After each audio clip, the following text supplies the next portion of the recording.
कोपरगाव शहरातील मोकाट जनावरांचा प्रश्न दिवसेंदिवस गंभीर होत असताना बुधवारी 19 ऑगस्ट रोजी विविध राजकीय पक्ष, सामाजिक संघटना आणि नागरिकांच्या वतीने जनआक्रोश मोर्चा काढण्यात आला। सकाळी 11 वाजता सुरू झालेल्या या मोर्चात शालेय विद्यार्थ्यांसह विविध पक्षांचे पदाधिकारी, सामाजिक कार्यकर्ते आणि नागरिक मोठ्या संख्येने सहभागी झाले। मोकाट जनावरांमुळे आतापर्यंत 2 नागरिकांचा जीव गेला असून अनेक नागरिक जखमी झाल्याचा आरोप आंदोलनकर्त्यांनी केलाय। या प्रश्नावर यापूर्वीही नगरपालिका प्रशासन आणि सत्ताधाऱ्यांकडे वारंवार मागणी करण्यात आली होती, मात्र ठोस उपाययोजना होत नसल्याने नागरिकांमध्ये तीव्र नाराजी असल्याचे आंदोलनातून दिसून आले। आंदोलनाचे विशेष लक्ष वेधून घेणारे ठरले ते शिवसैनिक भावेश थोरात यांनी साकारलेले यमदूत सेरू। मोकाट जनावरांमुळे नागरिकांच्या जीवाला निर्माण झालेला धोका आणि प्रशासनाचे याकडे होत असलेले दुर्लक्ष याकडे लक्ष वेधण्यासाठी हे प्रतिकात्मक रूप साकारण्यात आले। शहरातील सुमारे 50 विविध संघटनांनी या आंदोलनाला पाठिंबा दिल्याचे सांगण्यात आले।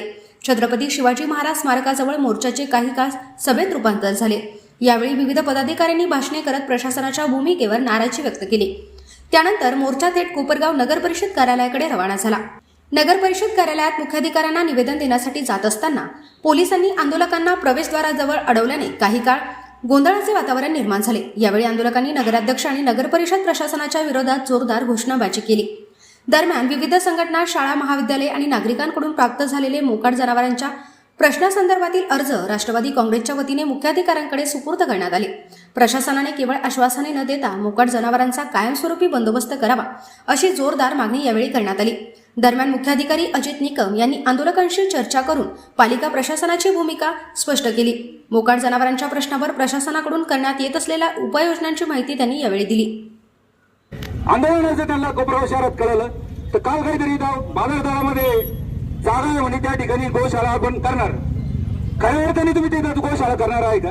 मग काल त्या ठिकाणी तुम्ही गेले असताना तुमच्या नगरसेवकांचे तुमच्यावर भांडणं का झाले? मग आमच्या भागात नको गोशाळा म्हणून, म्हणजे तुम्हाला पाहिजे ते तुम्ही करू शकता। कोपरगाव शहरातील नागरिकांना खोटं बोलून मतं मिळवले, सत्ता मिळवली आणि आज या कोपरगाव शहरातील नागरिकांना पुन्हा एकदा खोट्याच्या मागे जायला लावताय का या ठिकाणी गोशाळा करणार? गोशाळा करणार असेल तर करा, पण कोपरगाव शहरातील नागरिकांना विटीस करू आणि कोपरगाव शहरातील नागरिकांना सांगा मी हे काम करू शकत नाही, माझी कॅपॅसिटी नाही। सगळ्या कोपरगाव शहरातील नागरिक ती करते। परवा दिवशी त्या कृष्णेमध्ये कार्यक्रम झाला, काय होतं त्याचं संवाद विजन काहीतरी कोपरगाव म्हणून मोठा कार्यक्रम घेतला। त्या ठिकाणी कोपरगाव शहरातील एक दूरदृष्टी असलेले एक बिल्डर आहे नाईक साहेब, त्यांनी त्यांना फक्त एकच प्रश्न विचारला की तुम्ही जे कोपरगाव शहरामध्ये सांगितलं होतं 100 दिवसात 100 कामं करणार, ते 100 कामं जर तुम्ही केलं तर तुमचं 5 वर्षाचा प्रोग्राम होऊ शकतो, तेवढे कामं करा म्हणजे बस झालं म्हणे। हे काही आम्हाला जास्त मोठे स्वप्न दाखवू नका। अशा प्रकारची कोपरगाव शहरामध्ये वेड्यात काढणारे एक नगराध्यक्ष आहेत। काय तर म्हणे कोपरगाव शहरामध्ये आम्ही 2-3 वेळा मोकाट जनावर पकडण्याचे टेंडर दिले पण कोणी भरले नाही। अरे टेंडर कसे भरणार लोक? आल्यानंतर तुमचे पहिले आमचे 4 कार्यकर्ते त्याच्यात ऍडजस्ट करून घ्या, कोण टेंडर भरणार इथं? काल परवा टेंडरचं झालं असं कळलं, पण पत्रकार बंधू आहे, कोपरगाव शहरातील नागरिक आहे, त्यांना माझी विनंती का त्या टेंडर मध्ये कोण कोण भागीदार आहे याची चौकशी करा। म्हणजे कोपरगाव शहरातील नागरिक मृत्युमुखी पडत असताना तुम्हाला फक्त तुमचे जे कार्यकर्ते जे बगलवच्चे ते पाठीवर येणारे कार्यकर्ते त्यांना कशा प्रकारचं टेंडर देता येईल यासाठी जर तुमची एनर्जी वेस्ट होत असतात तर तुम्ही काय कोपरगाव शहराचं भविष्य करणार? तुम्ही काय अशी दोषकाळांवर टीका करता? अहो हा लहान पूल जर मोठा पूल जर अशोक दादांनी केला नसता तर कितीतरी बळी जात होते त्यावेळेला। या ठिकाणी मी कैलासवासी विकासजी डुंगरे आणि कैलासवासी किशोरभाऊ शिंदे यांना या ठिकाणी भावपूर्ण श्रद्धांजली वाहतो। आज या कोपरगाव शहरामध्ये जो जन आक्रोश मोर्चाचं या ठिकाणी आयोजन केलेले हे कुठलं राजकीय आयोजन नाहीये, हे प्रत्येकाच्या जीवासाठीचं एक त्याची काळजी घेण्यासाठी आपण या ठिकाणी आंदोलन करतोय। आम्ही बघितलं आपण का या कोपरगाव नगरपालिकेला आम्ही 13 तारखेला एक निवेदन दिलं होतं, त्यावेळेस विकासजी डुंगरे यांचा मृत्यू या ठिकाणी झालेला होता आणि ते निवेदन दिल्यानंतर सुद्धा कोपरगाव नगरपालिका या ठिकाणी जागी झाली नाही। त्याच्यानंतर सुद्धा शिंदेचा या ठिकाणी मृत्यू झाला। आपण बघतोय का कोपरगाव शहरामध्ये मोकाट जनावरांचा प्रश्न हा एकदम मोठ्या यंत्रणेवर आलेला आहे। आज नगरपालिकेचं इलेक्शन होतं, त्या नगरपालिकेच्या इलेक्शन मध्ये ज्यावेळेस आपण लोकांकडे मतं मागत होतो त्या मत मागताना लोकांना आपण प्रत्येकाला सांगत होतो का आम्ही 100 दिवसामध्ये मोकाट जनावरांचा प्रश्न या ठिकाणी मार्गी लावू। तुम्ही खुर्चीवर बसल्यानंतर तुम्ही ते विसरून गेले का? तुम्हाला लोकांची काळजी नाही का? फक्त मत मागताना तुम्हाला लोकांना खोटे आश्वासन द्यायचे होते। आज या कोपरगाव नगरपालिकेचा जो 100 दिवसाचा जो भोपळा होता तो या ठिकाणी फुटलेला आहे। मित्रांनो, मला सांगायला अतिशय वाईट वाटतं या ठिकाणी का आपल्या या 2 निष्पाप जीवांचा या ठिकाणी मृत्यू गेलेला आहे। आज आम्ही त्या विकासजी डुमरे यांच्या घरी गेलो. दोन त्यांना लहान मुलं आहे, एक मुलगा पहिलीला आहे, एक मुलगा पाचवीला आहे. आज त्यांची घरची परिस्थिती एकदम भयानक आहे. आज कोपरगाव नगरपालिकेने या ठिकाणी त्यांना काहीतरी मदत या ठिकाणी जाहीर करायला हवी, नाहीतर त्यांना नोकरीमध्ये तरी कुठेतरी नगरपालिकेमध्ये त्यांच्या परिवारातून माणसाला घ्यायला हवं. जेवढा निषेध करावा तेवढा कमी आहे. आणि मी पुन्हा एकदा या नगर परिषदेला मुख्याधिकारी असतील, नगराध्यक्ष साहेब असेल, यांना मी जाहीर आवाहन करतो की येत्या 8 ते 15 दिवसामध्ये हे मोकाट जनावरांचा बंदोबस्त करा. आज जर तुम्ही माझ्या भागात बघितलं, छोटी कन्या शाळा आहे बाई तुमच्या घराजवळच आहे, त्याच्यानंतर सेवानिकेतन आहे. अहो झोपडपट्टी भागातले आमचे जे जनता असेल ते मुलांना घेण्यासाठी काम धंदे सोडून तिथे उभे राहते. ही जबाबदारी तुम्ही घेतली पाहिजे, याची जाण तुम्हाला असली पाहिजे. परंतु तुमच्या डोक्यात सत्तेची मस्ती गेलेली आहे, त्याच्यामुळे तुम्हाला काही घेणं देणं नाही. आज जर तुम्ही पाहिलं सेवानिकेतन जवळ 40-50 जनावरे त्या गेटवर असतात. नेमका शाळा सुटायचा टाइम आणि ते जनावर तिथं जर तुम्ही तिथं पाहिलं तर ते मुलं घाबरत चालत्या. अरे बालाजी अंगणच्या शेजारी तिथं पण जनावर, साईनगर मध्ये तिथं जनावर, लोकवस्ती असलेलं हनुमान नगर तिथं मोकाट जनावरांचा हैलोच चालू आहे. इतक्या गल्लीमधून जनावर पळत असतात की भीती वाटते. जर एखादा मुलगा एखादा माणूस जर चिरडला तर काय होईल याचं आत्मभान यांना राहिलं नाही. म्हणून मी पुन्हा एकदा या दोन जे डुमरे आणि शिंदे यांना भावपूर्ण श्रद्धांजली अर्पण करतो आणि कोपरगाव नगरपालिकेचा आणि कोपरगावच्या नगराध्यक्षाचा धिक्कार करतो, जाहीर निषेध करतो आणि इथेच थांबतो. जय भीम, जय महाराष्ट्र, जय. अहो संदन साहेब, मी तुम्हाला विनंती करतो, 8 महिने झाले तुमचे, आता राहिले किती? 4 महिने, 4 वर्ष 4 महिने. अहो वेळ असं निघून जात राहतो. फक्त खुर्चीची ऊब तिथं भोगत बसलेले उपयोग होत नाही. तुम्ही, आमची विनंती आहे की 100 दिवसात तुम्ही सांगितलं की 100 ढापेचे आम्ही कामं केली. 100 ढापे टाकले म्हणजे 100 कामे झाले का? तुम्हाला जर काम करायला एवढं कोपरगाव दे. आज कोपरगाव शहरात 2-2 आमदार आपल्याला लाभलेले आहे, दोन्ही पण तरुण आहे. तरुण आपण फक्त आपली कला दाखवायची आणि दोन्ही आमदारांना एका वेळीस आपण सांगड घालून, आज तुमचं राज्य सरकार आहे, केंद्र सरकार आहे, परंतु तुम्ही तेच रडत असतात. वरचे नेते पंडित जवाहरलाल नेहरू बद्दल बोलतात, गांधी बद्दल बोलतात, इंदिरा गांधी बद्दल बोलतात, आणि तुम्ही इथं 2017 साली आमदार कोण होते, 21 मध्ये प्रशासक कोणाचं होतं? अरे हे किती दिवस तुकडे गाणार? अरे काम करायचं असेल तर 2 पावलं मागं पुढे येऊन तुम्ही आशुतोष दादाकडे चला, त्यांना घ्या. विकी भैयाकडे आम्ही येतो, आम्ही शिवसेनेचे विरोधी आहे, आम्ही येतो तुमच्या बरोबर. परंतु आज जर 2-3 पावलं तुम्ही मागे पुढे घेतले, आता हा स्मारक इथे आपण शिवाजी महाराजाचं 2000 ते 2005 शिवसेनेची सत्ता होती. मित्रांनो, हे काम इथं झालेलं आहे.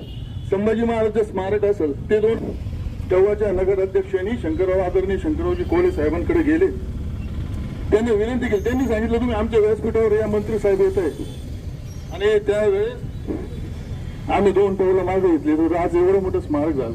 संदन साहेबाला एवढंच सांगेल, 100 साल जिंदगी जीने के लिए 100 साल की उम्र काफी नहीं, काम कुछ ऐसा करो संदान जी के वो जमाना 100 साल तुम्ही याद रखे. व कोपरगावच्या वतीने, कोपरगावकरांच्या वतीने या ठिकाणी जन आक्रोश मोर्चाचं आयोजन केलेलं आहे. या सर्वांच्या वतीने मी सर्वप्रथम या मोकाट जनावरांच्या मुळे ज्या निष्पाप लोकांचा बळी गेला, डुमरे आणि शिंदे, त्यांना सर्वांच्या वतीने मी भावपूर्ण श्रद्धांजली अर्पण करतो. तसेच या ठिकाणी सर्व पत्रकार बंधू उभे आहेत, त्यांच्या वतीने मी त्यांना श्रद्धांजली अर्पण करतो. कारण की बऱ्याच वेळेस या पत्रकार बंधूंनी या विषयावर आवाज उठवला, बातम्या केल्या, परंतु प्रशासनाला कोणती जाग या ठिकाणी आली नाही. खरं तर आपल्या सर्वांना माहिती आहे की 8 महिने झाले कोपरगाव नगरपालिकेचं इलेक्शन होऊन. या 8 महिन्याच्या कालखंडामध्ये माननीय आमदार आशुतोष दादा काळे यांच्या मार्गदर्शनाखाली राष्ट्रवादी काँग्रेस पार्टीच्या वतीने आम्ही रस्त्यासाठी आंदोलन केलं असेल, आम्ही या ठिकाणी नगरपालिकेची घरपट्टी आणि पाणीपट्टी यासाठी आंदोलन केलं असेल, आणि आज पुन्हा सर्व पक्षांच्या वतीने आम्ही या ठिकाणी मोकाट जनावरांच्या साठी आंदोलन करत आहोत. मागच्या 8 महिन्याच्या कालखंडामध्ये एक ना अनेक समस्या या कोपरगाव शहराला भेडसावत आहे, आणि या संदर्भात प्रशासन अतिशय उदासीन दिसत आहे. या मोर्चाच्या माध्यमातून मी प्रशासनाला विनंती करतो की मागच्या 8 दिवसापूर्वी 8 ते 15 दिवसापूर्वी आम्ही या मोकाट जनावरांच्या संदर्भात कोपरगाव नगरपालिकेचे सीओ आणि अध्यक्षांना निवेदन दिलं आणि त्यावेळेस या सीओ साहेबांनी आम्हाला सांगितलं की मोकाट जनावरांसाठी जो कोंडवाडा तयार झालेला आहे त्याची कॅपॅसिटी कमी आहे, 20च जनावरांचा तिथं बंदोबस्त होऊ शकतो. पण नगरपालिकेचे सीओ साहेब तुम्ही आत्ताच आलेले आहेत, कदाचित तुम्हाला माहित नसेल, पण या कोपरगाव शहरामध्ये काही वर्षापूर्वी या कोपरगावच्या नागरिकांसाठी एक स्विमिंग पूल बांधला गेला होता. त्या स्विमिंग पूलमध्ये आजपर्यंत एकही नागरिक तिथं स्विमिंग करण्यासाठी गेला नाही. तर माझी विनंती आहे की कमीत कमी त्या स्विमिंग पूलचा 1 करोड रुपये खर्च करून तो स्विमिंग पूल बांधलाय, त्याचा उपयोग जर या मोकाट जनावरांसाठी जर केला तर कमीत कमी नागरिकांना नाही तर कमीत कमी आपल्या कोपरगावच्या मोकाट जनावरांना तरी त्याचा आनंद घेता येईल. म्हणून माझी विनंती आहे प्रशासनाला की आपण तो स्विमिंग पूल बदलून त्याचा कोंडवाडा तयार करून हे जे मोकाट जनावरांमुळे जो उपद्रव झालेला आहे तो कमी करण्यासाठी तिथं कोंडवाडा तयार करावा. तिथले विद्यार्थी असतील, महिला असेल, वृद्ध असेल, यांच्या सोबत देखील या घटना रोज घडत आहे. परंतु या कोणाकडे तक्रारी करणार आहे? या रोज रोज जाऊन तर नगरपालिकेमध्ये असेल किंवा त्यांच्याबद्दल कंप्लेंट करणार नाही ना. त्याच्यामुळे कुठेतरी त्यांच्या ते दुखापत त्यांना होती, हॉस्पिटलला जाता, त्याच्यानंतर त्यांचा उपचार घेताना शांत बसता. पण खरं तर मी आपल्या पत्रकार लोक बांधवांचा खरं तर आभार व्यक्त करेल का तुम्ही ही घटना संपूर्ण तुम्ही दाखवल्यामुळेच ही घटना या ठिकाणी आपल्या सर्वांना कळलेली आहे. आता काही दिवसापूर्वीची गोष्ट सांगतो. मी 2 पोल रात्री जेवण झाल्यानंतर बाहेर निघालो होतो. एक प्रेग्नेंट महिला आणि त्याचे मिस्टर हे 2 जण त्या ठिकाणी रात्री फिरायला निघले होते. जेवण झाल्यानंतर डॉक्टरांनी त्या महिलेला सांगितलं होतं का तुम्ही त्या ठिकाणी फिरा, कारण की त्यांना थोडासा व्यायाम करावा लागतो.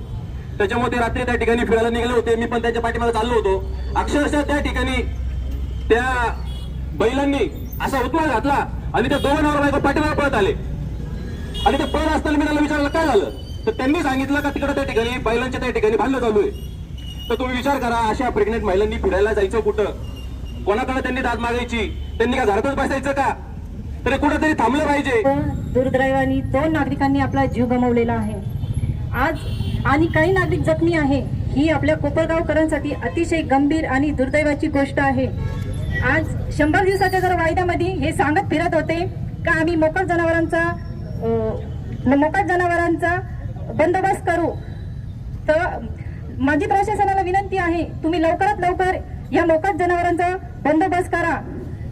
कारण कोपरगाव शहरामध्ये जेवढे पण स्कूल आहे त्या स्कूलला सर्व छोटे छोटे चिमुकले शाळेत जातात, ट्युशनला सायकलीवर शाळेत जातात. उद्या जर या चिमुकल्यांना काही कमी जास्त झालं तर नगरपालिका काय करणार आहे? की कोपरगाव शहरामध्ये ज्या जवानांनी आपले शिंदे पाटील मुर्शिदपूरचे जवान त्यांचा पण इथं दुर्दैवी मृत्यू झालेला आहे, पण ते डुंबरेचे झालेला आहे. सगळ्या गोष्टी काय आहे. काल मी इंडोर गेम चाललो होतो, लहान मुलं रस्त्याने चालले होते. एक सुज्ञ नागरिक स्वतःला सोय घोषित नेता त्याला म्हणलं दादा हे काहीतरी करा, होय काय चाललं म्हणलं सर्वांचं. हा ते म्हणे मी काय करू भाऊ म्हणे. म्हणलं ठीक आहे. त्याच्यानंतर मी तुम्हाला अगदी क्लिअर कट सांगतो की आमची काजी इनाम जवळजवळ 100-200 एकर जमीन आहे संवत्सरला आणि कोकण ठाणला.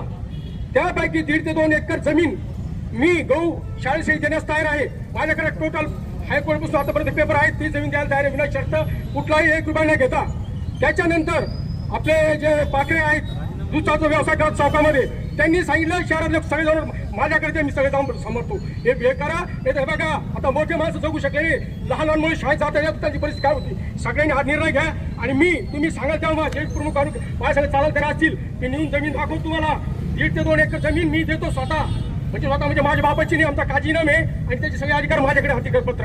आणि ते जमत नसेल तर आपले जे या पाकरी साहेब दूध व्यवसाय का ते सगळेजण सांभाळता आहे. पण या जनावरांचा मेहरबानी करून बस बसता नाही तर मोठं काहीतरी होऊ शकतं. लहान मुलांचे शाळेत जाते येतात. जय हिंद, जय महाराष्ट्र. मोठा विषय प्रॉब्लेम असा आहे की तुमचे जे नगराध्यक्ष आहे ते माझे खूप चांगले मित्र आहे, त्यांचे आणि माझे घनिष्ठ संबंध आहे. त्यांनी काय केलं, मला फोन केला, मला सांगितलं यम कम. म्हटलं का हो, का असं फोन का केला, मला का बोलवलं. तर त्यांनी सांगितलं माझ्या तोंडून चुकून निघून गेलं होतं म्हणे की मी 100 दिवसामध्ये कायापालट करणार, पण मी फसलो म्हणे बोलून. मग आता तुम्ही या आणि 100 दिवसात 100 बळी घेऊन टाका. म्हटलं अरे वा, मला आयता बळी भेटतो. मी आलो, पण शिवसैनिकांनी मला धरून आणलं. शिवसैनिक म्हणे आता झालं तेवढं पुरे झालं, आता बळी नको. त्यांनी मला धरून आणलं आणि मला जे लालूच नगराध्यक्षांनी दिलं होतं त्याच्याबद्दल मी दिलगिरी व्यक्त करतो. इथून पुढे मोकाट जनावरांनी कोणाचाही बळी जाणार नाही अशी मी आपल्या सर्वांना ग्वाही देतो. आज या ठिकाणी सर्व गावकरी, सर्व पक्षीय नागरिक या आंदोलनात सहभागी झाल्याबद्दल मी आपल्या सर्वांचे मनापासून आभार मानतो. आणि नागरिकांनी याच पद्धतीने जागृत राहावा. यांनी जर कारवाई केली नाही तर यापुढे आपल्याला याच पद्धतीने आंदोलन छेडावे लागेल. शिवसाहेब, पोलीस डिपार्टमेंट यांनी आम्हाला सहकार्य केल्याबद्दल त्यांचे आभार, नगरपालिकेचे आभार, पत्रकार बांधव, पोलीस डिपार्टमेंट सगळ्यांचे आभार.